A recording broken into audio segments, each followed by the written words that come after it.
खूप असतात. हो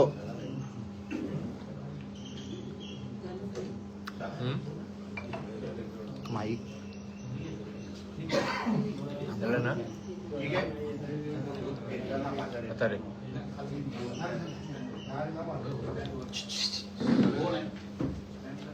कोण आहे?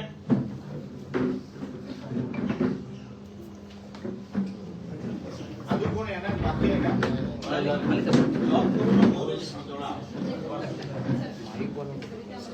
आजची पत्रकार परिषद ही येणाऱ्या जिल्हा परिषद पंचायत समितीच्या निवडणुकीच्या दृष्टिकोनातून होणाऱ्या घडामोडीच्या संदर्भात घेतलेली आहे. कालच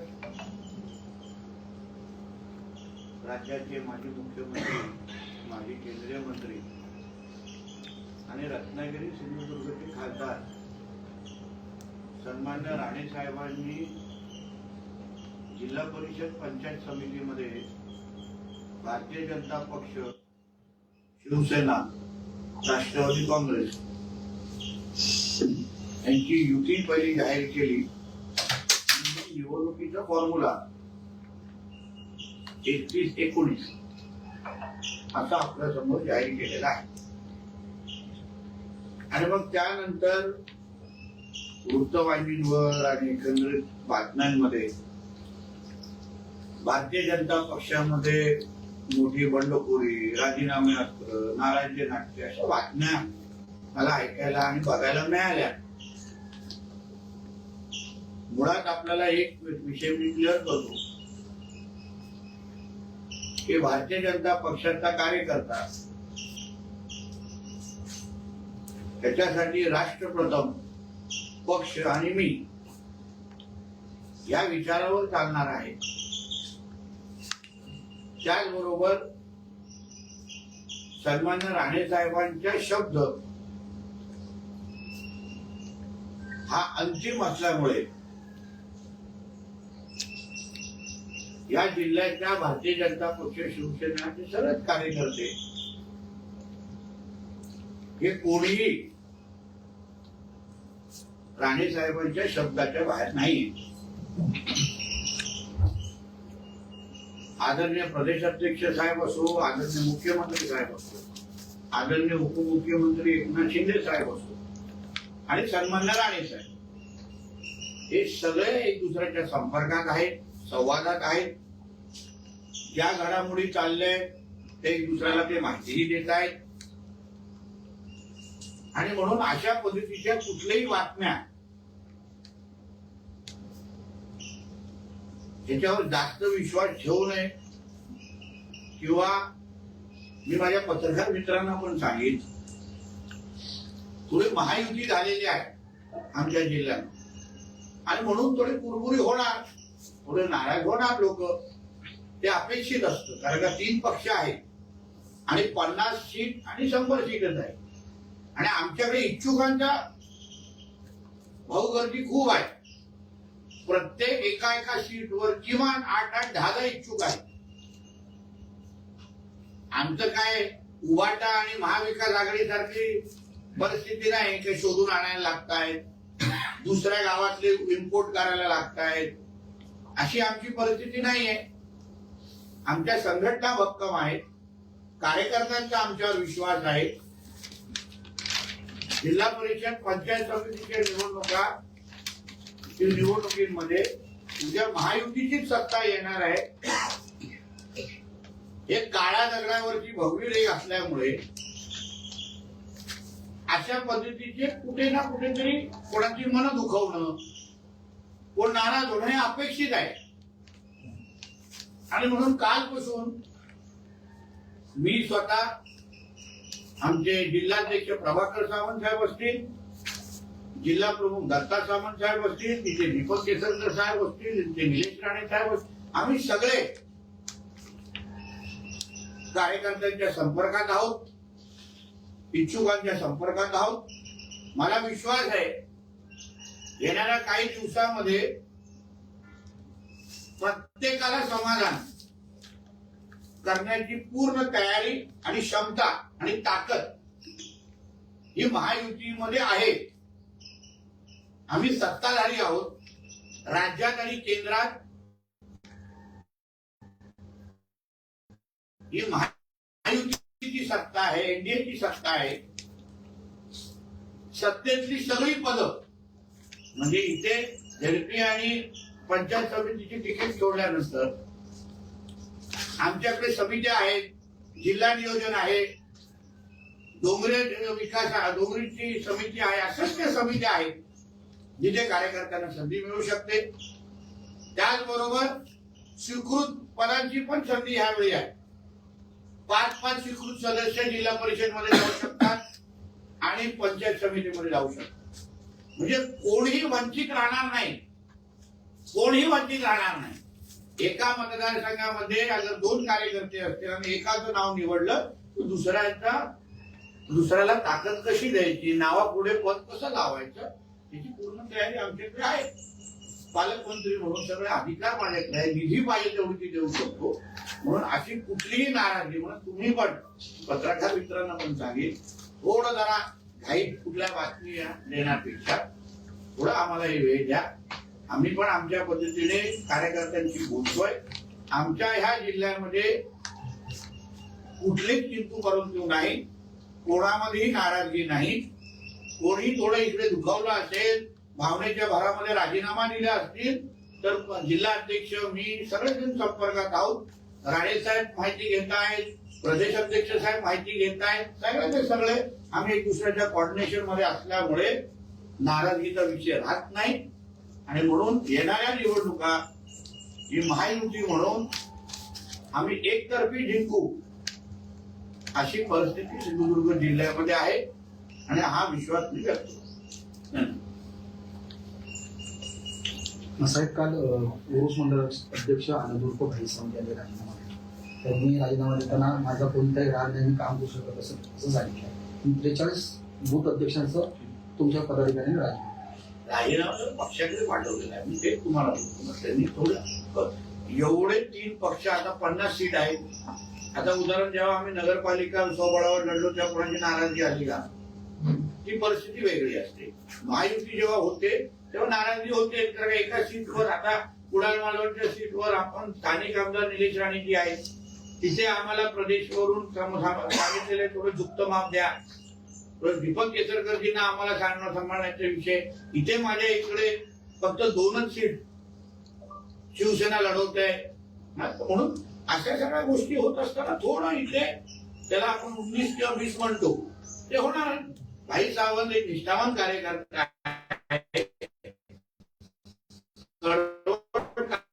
आहे म्हणून त्याच्याशी संपर्क साधून त्याला प्रवाहामध्ये आणून त्यालाही सन्मानपूर्वक त्याला मागे ताकद देण्याची जबाबदारी आमची आहे.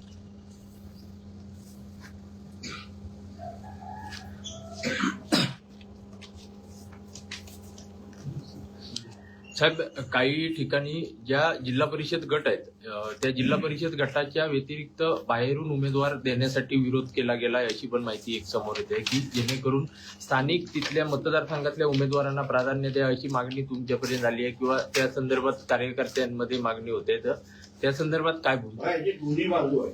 काही मतदारसंघ आहेत जिथून दुसऱ्या मतदारसंघातून आलेल्या उमेदवारांचं स्वागतही होत आहे आणि दुसरा आहे काही स्थानिक द्या अशी ही मागणी आहे. शेवटी मतदारसंघ आणि प्रत्येक गावाची आणि मतदारसंघाची परिस्थिती वेगळी आहे.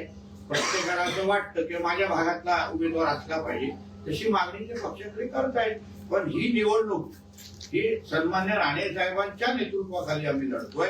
गेली 25 वर्ष जिल्हा परिषद ही राणे साहेबांच्या नेतृत्वात काम करते आणि म्हणून मला विश्वास आहे राणे साहेब जेव्हा निर्णय घेतील प्रत्येकाला तो मान्य असेल.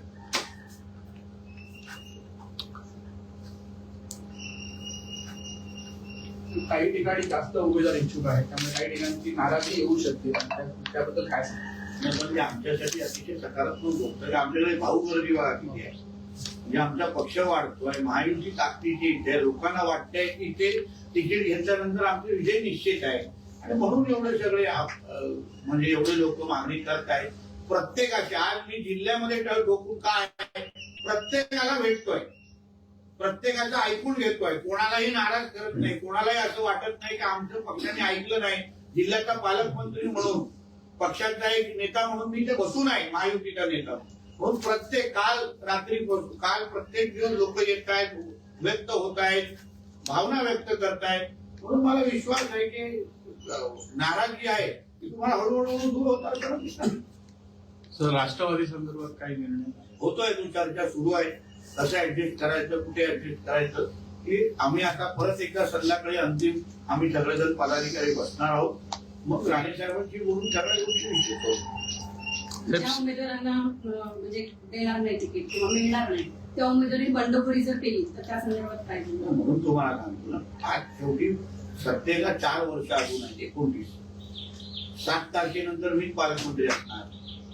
मग प्रत्येकाला ताकद दिलेली आहे, कोणीही मनामध्ये किंतु परस्वी करू नये. आम्ही विरोधी पक्षामध्ये असतो तर देण्याची लिमिटेशन घालतात.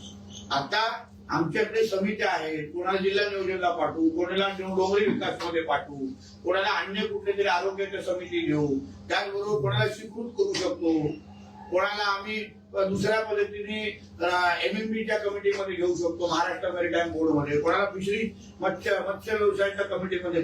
पद 100 आहेत. ही काही गोष्टी जिल्हा परिषद पंचायत समिती सीमित नाहीये.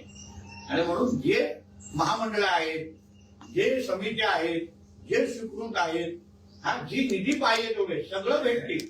म्हणून जे नाराज होतील ज्यांना आम्ही तिकीट देऊ शकणार नाही त्यांना खाली हात ठेवणार नाही, एवढं आपल्या माध्यमातून मी ते माझं निश्चित पद्धतीने ऐकत असतील त्यांना सांग. कणकवली मतदारसंघामध्ये शिवसेनेला 2 जागा दिल्या जात आहेत जिल्हा परिषदच्या, तर त्या कुठल्या मतदारसंघात नेमक्या दिल्या हे जातात? आता नक्की होत आहे. फायनल हळूहळू कुठे द्यायची, देवगडमध्ये द्यायची का, या कणकवलीमध्ये द्यायची का, वैभववाडीमध्ये काय पर्याय आहे, ते करण्यासाठी आज आम्हाला संध्याकाळपर्यंत जरा आपण वेळ द्यावा. साहेब, जागा वाटपाचा फॉर्म्युला ठरला, आता यादी जाहीर होणार की डायरेक्टच मग फॉर्म सकाळी उद्यापासून? माहिती आहे, शेवटी दिवसच उद्या आणि परवा, तर उद्या सकाळपर्यंत सगळं निश्चित होईल. बरं. म्हणजे जाहीरच होईल. बरोबर. म्हणजे आज रात्री निश्चित होणार, उद्या जाहीर होईल. जनार्दन उद्या थोडं करू. आणि ऑफलाईन आहे, ऑफलाईन ऑफलाईन असल्यामुळे काय करा, निवडणुकीच्या पार्श्वभूमीवर काही पक्षप्रवेश होणार असल्याची चर्चा आहे. 2 कुठले नेते अन्य पक्षातील आपल्याकडे आहेत. रांग फार मोठी आहे, पण शेवटी त्या मतदारसंघामध्ये आम्हाला ती राजकीय परिस्थिती पण पाहायला लागेल. कधी कधी पक्षप्रवेश हे फायद्याचे असतात, कधी कधी पक्षप्रवेश अडचणीचे असतात. म्हणजे फायद्याचे आहेत ते करून घ्यायचे असतात, अडचणीचे म्हणजे पक्षप्रवेश करून अगर आमची पक्ष संघटना तिथे डिस्टर्ब होत असेल तर ते थोडं आम्हाला थांबायला लागेल. ते सगळे निर्णय आम्ही येणाऱ्या काळात घेतो. साहेब, मुंबईच्या महापौर पदावरून उद्धव ठाकरे आणि फडणवीस यांची चर्चा समजत आहे आणि ठाकरे पाठीशी राहायला समजत. मला पुरावा तुम्ही द्या. एक चर्चेवर, प्रश्नचिन्हांवर आमच्या फडणवीस साहेबांच्या संदर्भात अशा पद्धतीचे कुठलेही बातम्या नको. ते डॅव्होसला गेलेले आहेत, महाराष्ट्राला गुंतवणूक आणण्यासाठी गेलेले आहेत, महाराष्ट्रासाठी रोजगार आणण्यासाठी गेलेले आहेत. आणि म्हणून प्रश्नचिन्हाच्या बातम्यांवर प्रतिक्रिया देऊ नये असं आमच्या वरिष्ठांनी आमच्यासारख्या कार्यकर्त्यांना शिकवलेलं आहे. आमच्यासाठी सगळे पर्याय खुले आहेत असं म्हणत संजय राऊत म्हणतात.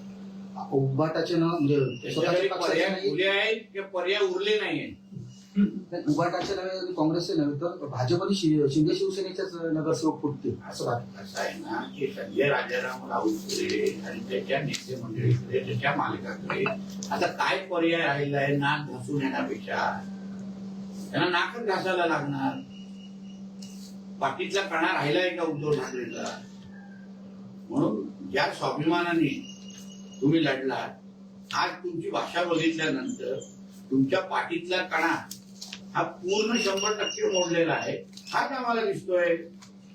आणि आमची महायुती भक्कम आहे, महायुतीप्रमाणे आम्ही राज्यामध्ये काम करतोय. आणि म्हणून थोडी चर्चा चालू आहे, निश्चित चर्चा चालू आहे. पुणे महापौर, कुठली स्टँडिंग, या सगळ्या वरिष्ठ पातळीवर सगळी चर्चा सुरू आहे. त्याच्यामध्ये उगाच नाक खुपसण्याचं काम तसंही या संजय राजाराम राऊत आणि त्याच्या मालकाची सवयच आहे दुसऱ्यांच्या वारशामध्ये जाऊन मिठाई खाण्याची. नवीन काय नाही.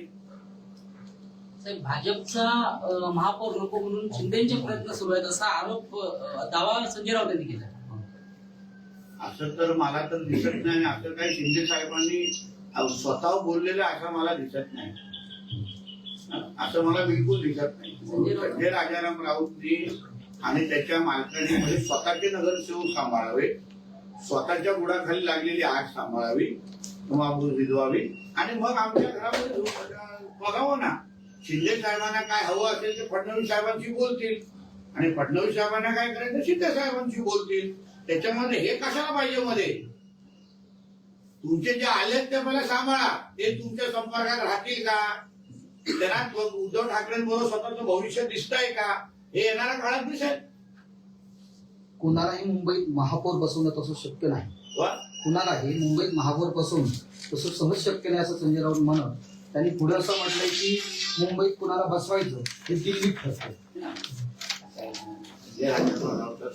बसून तू थेट दिल्लीची भाषा करू नकोस. महायुती आमची भक्कम आहे. मुंबईचा महापौर आज हिंदूत बसणार, मराठीत बसणार आणि तो महायुतीचाच बसणार. हे शिक्कामोर्तब आहे. म्हणून तुम्ही कितीही नाचलात, कितीही तुम्ही तोंडातून वाघ काढले आणि तरी तुम्हाला काय मिठाई खायला मिळणार नाही, पेढे वाटायला काय मिळणार नाही. साहेब, ठाकरे सेनेच्या काही पदाधिकाऱ्यांचे राजीनामे काही दिवसांमध्ये येण्याची शक्यता आहे, त्या संदर्भात चर्चा चालू आहे. तर अशी पण त्या संदर्भात एक चर्चा समोर येते आहे की राणेंकडून सूचना आल्यानंतर हे राजीनामे दिले जाण्याची शक्यता चर्चा राजकारणात चालू आहे. जिल्ह्याचा रिमोट कंट्रोल हे राणेंकडे आहे. आम्ही ठरवायचं की टाटा स्कायवर कुठला चॅनल बघायचं आणि कोणाचा लाईव्ह झिंगाला करायचं आम्ही ठरवायचं. म्हणून ज्या राणे संपले असे बोलणारे उभाटा, असे बोलणारे ठाकरे सेना आज आमच्या शब्दांवर राजीनामा त्यांचा स्वतःचा पक्षाचे देत असतील तर नेमकं संपलो कोण आणि कोणाला राणेंच्या ताकदीशिवाय आज साधा नगराध्यक्ष उपनगराध्यक्ष पण बसवायला जमत नाही. आणि म्हणून राणेंना संपवणारे आज स्वतः मातीमोल झालेले आहे. एवढीच आहे, हे सिद्ध होत आहे. राणेंचा कंट्रोल बघावं तुम्ही.